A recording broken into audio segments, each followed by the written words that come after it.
Aloha, namaste. This is Radha, and I'm here to talk about our new moon that's coming up tomorrow, the 30th of December. It's going to be at 12:27 here in Hawaii, so in the afternoon, and that's 2:27 p.m. Pacific Standard Time. This new moon's happening in Sagittarius in a star called Purva Ashada. And Purva Ashada comes right in the middle of Sagittarius. The star before it is Mula, which is the root. This is where we are uprooting in a semi-chaotic manner the beliefs that no longer serve us. So when we look at the cycle of how each star runs into the next, and not just the nakshatras, but the signs, at the end of Scorpio, we have Jaistha, where we're facing like our biggest fears and having to show up and really note where our beliefs have not been serving us. And then we come to Mula and we have to uproot what doesn't work for us anymore. And there's, of course, a break there. There's a Gandanta point, a karmic knot between Jaistha and Mula. And then we move into Purva Ashada, which is the early victory. And there's a later victory as well. And that goes from the end of Sagittarius into Capricorn. And the two Ashada signs really have to do with our ability to use our discernment, particularly in Purva Ashada. This is an element because there's a symbol of a winnowing basket where we're like discerning the husk from the pure kernel of truth. And we plant these new seeds that are premised in truth and higher wisdom. And we water them, we care for them, we tend to those plants. And that is the early victory, getting to tend to truth. And then in the later victory, we continue to do work and bring it into the harvest state where we're actually receiving some of the fruits of our work, but we're also continuing to tend to it because it's a never-ending process, right? And that's, of course, moving us into an earth sign. Sagittarius is the sign of our beliefs. It's the sign of what inspires us, what brings us hope, what allows us to connect to something higher. And usually in Sagittarius, as opposed to Pisces, which is Jupiter's other sign, we're doing this through some kind of system, whether it's a religion, whether it's belief in something that's a-religious, against religion in some way. So even people who consider themselves atheist are still believing in something. They have a strong belief that there is no deity and that there is this, whatever. I don't want to go into the depths of atheism right now, but they have a belief system. And people believe in science as their belief system. People believe in things that they don't realize. So sometimes it's not a structured belief system that you can just say in a simple phrase or sentence.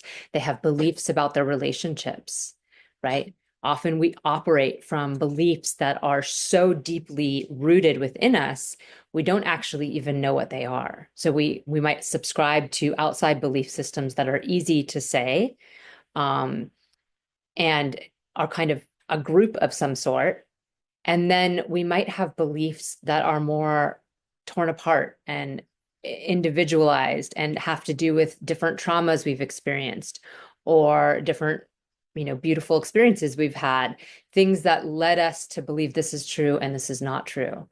And throughout our life, that's constantly happening to us. We see a pattern again and again and again, and we're like, oh, that's the way life is. But if we had a different life, we might have never seen that pattern, and that might not be something that we believe. So this is where Mula really comes in, where we have to kind of look at these beliefs that are entrenched in us, and they're not as simple as some outside organization that we're, subscribing to. And even those who have these outside beliefs have tons and tons of those little more interwoven root beliefs that, first of all, drew them to the belief system that they're subscribing to. And second of all, change it, and sometimes that's tainting it. And sometimes that's helping bring more richness and more facets to what they believe. For sure, we've all met two people of the same faith that are completely different in the way they look at, express, and practice that faith. So this is the intricacy here that really moves us away from the idea that this spiritual practice is right or this belief system is right and this one's wrong. We're moving into more nuance here because you can believe any outside belief system and be in connection to truth. Well, maybe not anyone, but many of them, you can still be connected to truth. You can still be connected to the source of all that is. And there are also the converse of that is true, right? At anything that you believe that even if it's very premised in truth, like I believe the Vedic knowledge is very premised in truth, but there are plenty of people who subscribe to those beliefs that are not themselves premised in truth. They're not themselves connected to this this deeper thread of wisdom. And Purva Ashada is ruled by Apahs. Apahs is the waters. She is one of the deities that's written about in, I think, 7 different verses in the Vedas. Some say that she's Varuna and Varuni, Varuna's wife, put together. She rules water in almost celestial sense. And if we think of water as being life force itself, like nothing can really be alive without water. She permeates that into everything. So when we water our seeds of truth, that's how we give them life. And the water sinks into the soil, and that permeates everything. If we just left a plant there in dry soil, it would die. And likewise, if our wisdom and our truth and our belief is just dead, it's just different hymns or different mantras or different practices we do, but we don't have any life force put in them ourselves. If there's no juice to it, then it's also dead. Then it's just a dead practice that we're doing, right? There needs to be life in everything we do. It can't just be copying something from the past. It can't just be saying certain sentences that are told to us as being religious or important. It can't just be going through rituals and going through motions. There has to be life imbued. And water is the highest sense of nurturance and nourishment. I mean, even without food, if we have water, we can survive for some amount of time. It is the essential nature of life, and all food has it in it, and all of our bodies have it in it, have water as a major fundamental part of them. So we're recognizing in this new moon how we can imbue more life into what we believe. First of all, making sure that what we believe is premised in truth and not just a bunch of wounds and triggers and traumas. And making sure that we're tending to those beliefs. Are we showing up for practices that actually support those beliefs? Are we living that truth in our daily life? Are we just saying things and then on the side acting in a very different way? We all see this, right? This has happened with so many spiritual leaders where they profess things in a public way. Maybe they're very good speakers. Maybe they sit on a podium. Maybe they're old and they have the right look and they're able to play the part and say the right things. But then behind the scenes, they're actually acting very out of integrity with what it is they preach.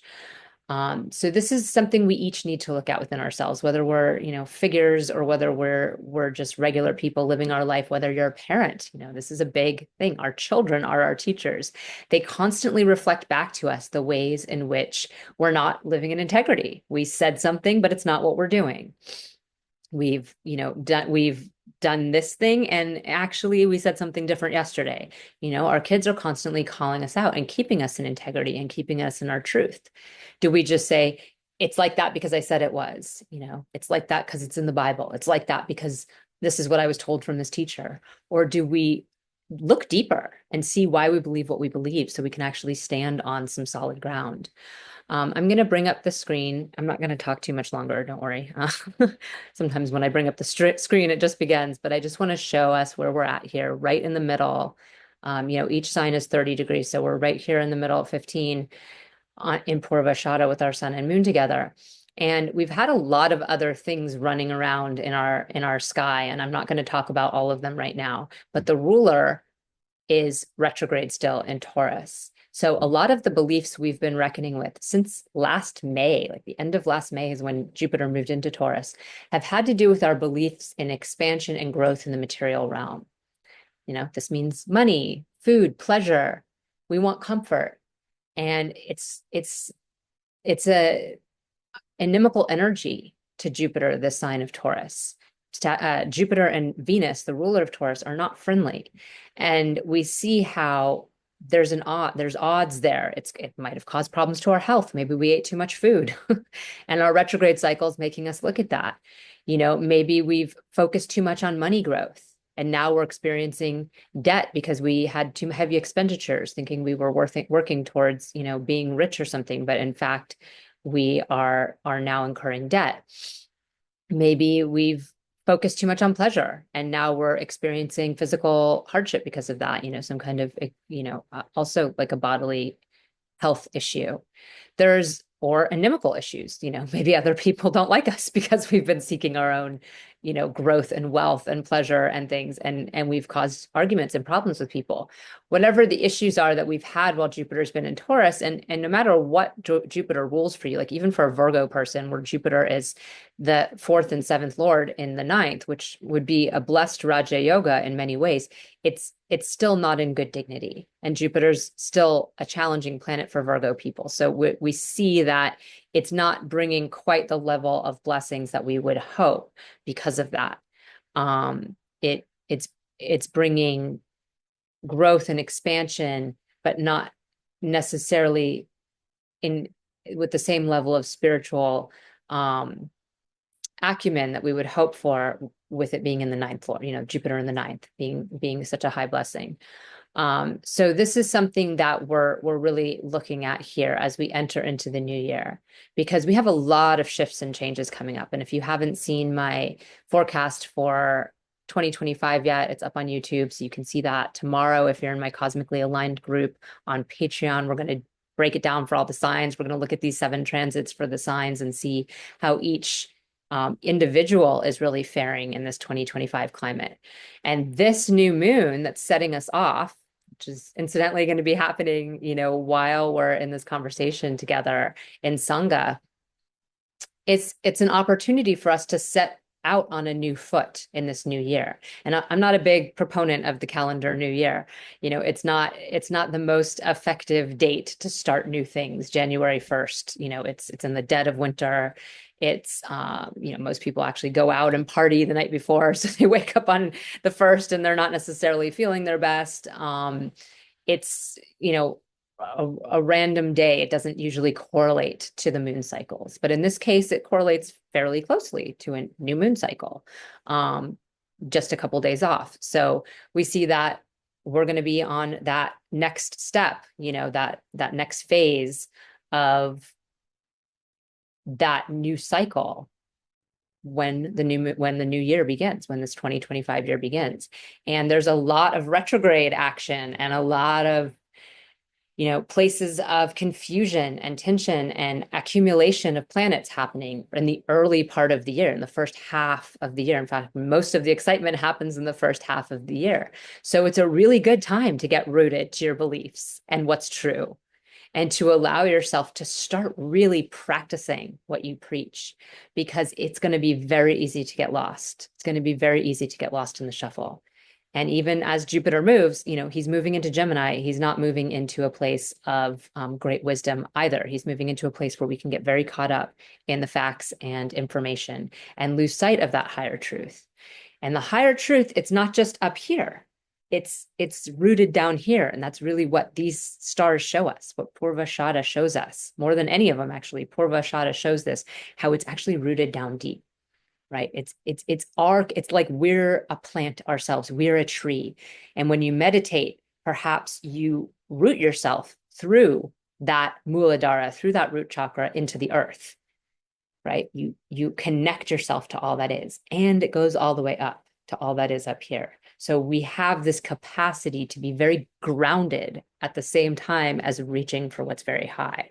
If we're not grounded in something, if we're not doing something practical there, then it's just a bunch of lofty ideals, and we're actually cut off from our truth. So it has to be completely cycled through us because we are in these bodies. We are here just like plants. We need to be watered. We need to be fed. We need sleep. We need exercise. We need breath. We need air. We need all these things in order to survive. And we have to somehow enfold that